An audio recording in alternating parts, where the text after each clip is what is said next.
l'a fait, vous aussi, déjà, le coup de la panne? Vous ne voyez pas de quoi je parle. La panne. Votre cerveau face à la page blanche. Le coup de la panne d'inspiration. Vous avez déjà eu ça? Quand vous devez écrire un article, ou bien quand vous préparez un discours? C'est rageant, c'est frustrant, non? On a plein d'idées dans la tête, ou alors des fois pas assez. Et puis, surtout, eh bien, malgré tout ce qu'on a là, eh bien, ça ne passe pas là. Ah non. Moi, franchement, parfois, il me semble que cette page blanche-là, c'est comme une montagne à gravir.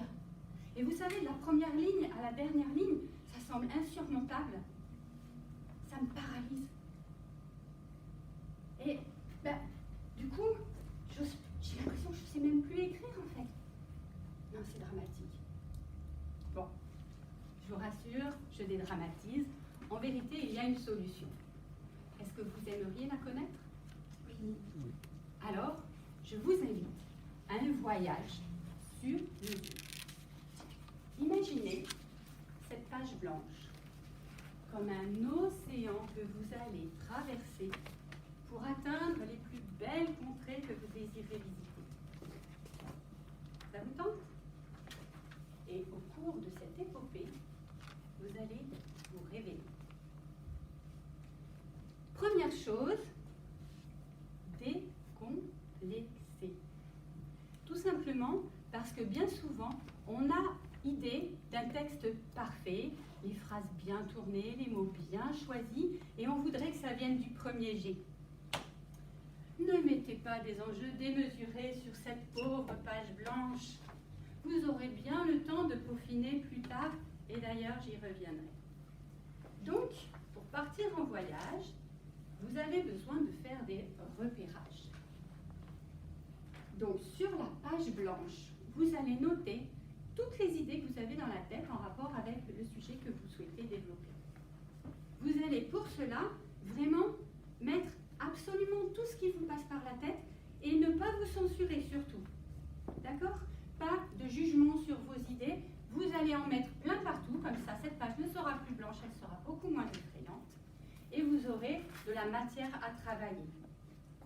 Attention, important à cette étape. Pensez à respirer, ok? Pas de stress. Deuxième chose, visualiser. Qu'est-ce que je veux dire par là? Quand vous partez en voyage, eh bien, vous allez déterminer votre itinéraire. Vous allez déjà vous représenter un petit peu les différentes étapes, les auberges où vous voulez vous restaurer, les points de vue à admirer, les lieux aussi branchés à fréquenter, etc. N'est-ce pas? Donc, là, un petit peu de la même façon, et de la même façon aussi que votre itinéraire ne sera pas le même selon que votre voyage dure 2 semaines ou 3 mois, et en fonction des personnes qui vous accompagnent, vous allez visualiser votre texte ou votre discours. Donc, vous fermez les yeux et vous pensez au texte que vous voulez écrire. À qui s'adresse-t-il?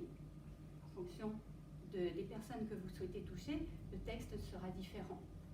Quel effet provoque-t-il? Et surtout, qu'est-ce que vous avez, vous, envie de transmettre en termes d'énergie? Est-ce que c'est un texte humoristique, polémique, académique, pédagogique, que sais-je? Donc, grâce à cette visualisation, eh bien, vous allez déterminer les points clés, les idées phares que vous soulignerez tout au long de votre texte ou de votre discours. Ces 2 étapes déjà posées, vous avez matière pour écrire. Arrive le moment vraiment de la rédaction. Là, ça peut être plus compliqué. Alors, 3e chose essentielle, et retenez bien ça parce que peut-être que vous n'avez pas l'habitude de l'entendre, écrivez à voix haute.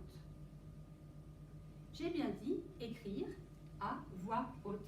Ça peut sembler surprenant et pourtant c'est une technique qui marche vraiment.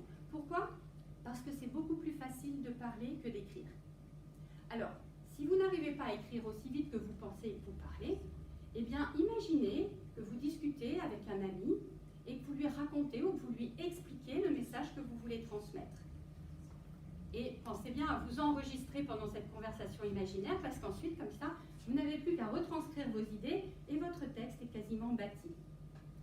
Et de nouveau, une fois que c'est sur le papier, eh bien, vous allez relire à voix haute encore, parce que comme ça, vous allez capter les sonorités, le rythme de ce que vous dites. Et puis, si c'est un discours, ça vous permet de commencer à le répéter. Et là, vous allez pouvoir améliorer. Vous allez pouvoir mettre en valeur les mots et les phrases, les idées, etc., justement par cette construction orale de votre texte. L'oralisation, finalement, c'est un petit peu comme l'album photo à la fin du voyage.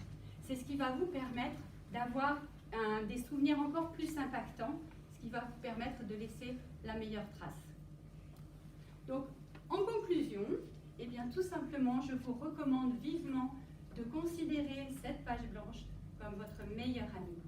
Un compagnon de route infaillible qui vous permettra, eh bien, tout simplement, d'atteindre les sommets, de révéler la carte au trésor gravée en vous et d'atteindre les plus hauts sommets grâce à la facilité d'expression et de transmission que vous acquérez très rapidement.